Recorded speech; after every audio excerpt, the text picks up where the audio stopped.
Today it's all about Italy public transportation. As a tourist, one of the things that always get us worried before going to vacation, well, probably number one is hoping that the airline is not going to cancel our flight moment before we arrive into the airport with our luggage. But the second thing is the transportation. How exactly we're going to get from the airport to our hotel? And also, how are we going to get to our destination? So in this video, I'm going to try to help you in some of your questions about Italy public transportation. We're going to divide this video to two parts. One is when you do need to rent a car, and the second is when you can use the public transportation. You can get to almost any destination you want in Italy using public transportation, also the small islands using ferry. We're going to talk about that later. All the big cities, obviously, like Rome, you don't need to rent a car if you do plan to travel only on those cities. Let's start with Italy big cities. Rome, Milan, Firenze, Naples, Venice, Bologna. These cities have excellent public transport system. Trains connect you between major cities. High-speed trains such as Ferries and Italo can reach speed up to 300 km per hour.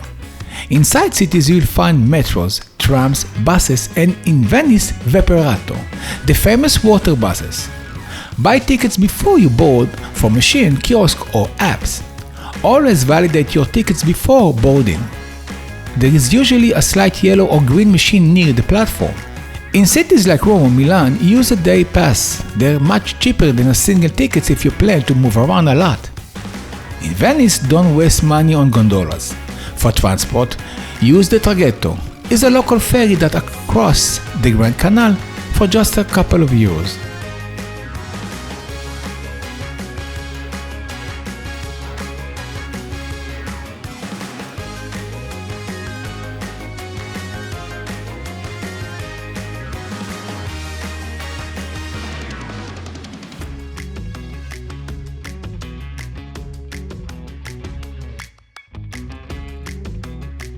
So when does it make sense to rent a car in Italy? If your trip includes small towns like Matera, Ostuni or hilltop villages in Tuscany, if you want to explore the countryside, wineries or coastline without being tired of train schedule, or if you're traveling as a couple or family, it's sometimes cheaper than purchasing multiple train tickets. There are a few important warnings. Many Italian towns have a ZTL zones. Entering them can cost you a big fine. Parking in all towns is limited. Always look for pedaggio signs, parking, just outside the historic center. Now, when you travel the major cities, especially in the weekends and the summer, they will be very crowded with a lot of tourists. The number of tourists you're going to see there is going to be insane.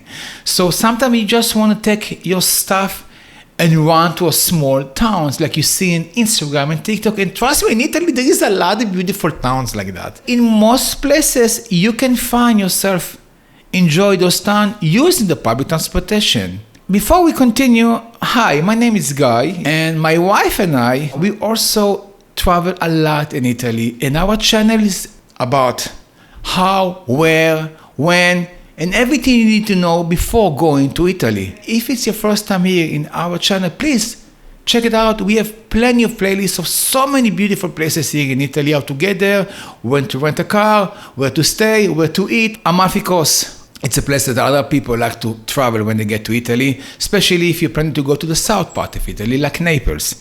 From the using the car, we did rent a car when we've been there, but most of the time it was in the parking and it cost us a lot of money. It's your call if you want to rent a car or use the public transportation, because there is the one thing that is very awesome in Italy, it's the ferry.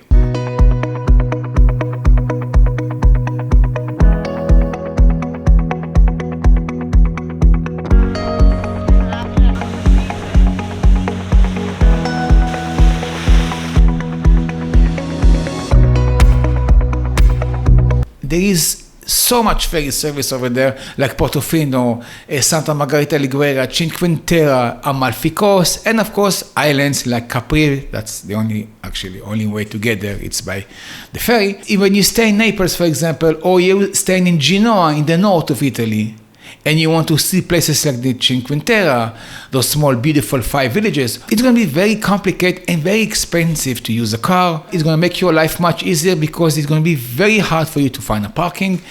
In the Amalfi Coast, you're going to pay something between 45 to 65 euro per day only to park your car. You have a ferry that comes in, I see another one comes, it's the third one. Every 20 minutes you have a ferry from here that take you to all the villages. Where do you approach the beach? From there, you see the point? If we continue there? Yeah, you continue that way.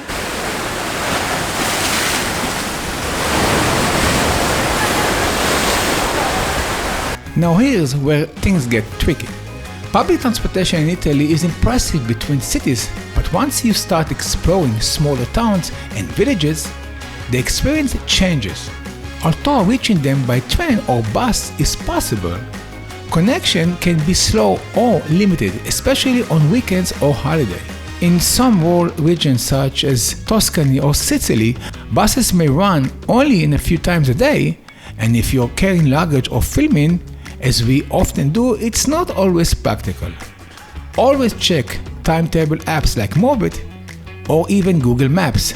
Timetables can change. One of the things that people never think about that before arriving, when you sit home and drinking your coffee and watch your smartphone and see places like Portofino and Positano, Amalfi and other places like that when you do get there, you discover that the towns is beautiful, but they're very small towns. Now you can be in places like Rio Maggiore or Manovola and finish them in 3 hours, and that's it. And I drive so much, or I spend so much time on using the public transportation only to get there, and eventually I see a small town that I finish in 10 a.m.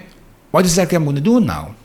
So it's very important to plan your trip couple months before. When we arrived for Cinque Terre, for example, we stay in Genoa. We didn't rent a car, and it makes our life much easier because in Genoa there is awesome public transportation.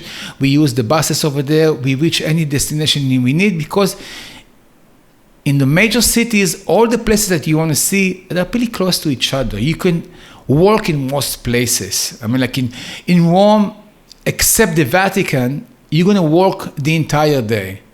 From the Colosseum, the Trevi Fountain, the Pantheon, it's half an hour here, 45 minutes over there. And remember, the city is very rich. There is a lot of things to see, an awesome cafe and restaurant on the way, so you're not going to use your car anyway.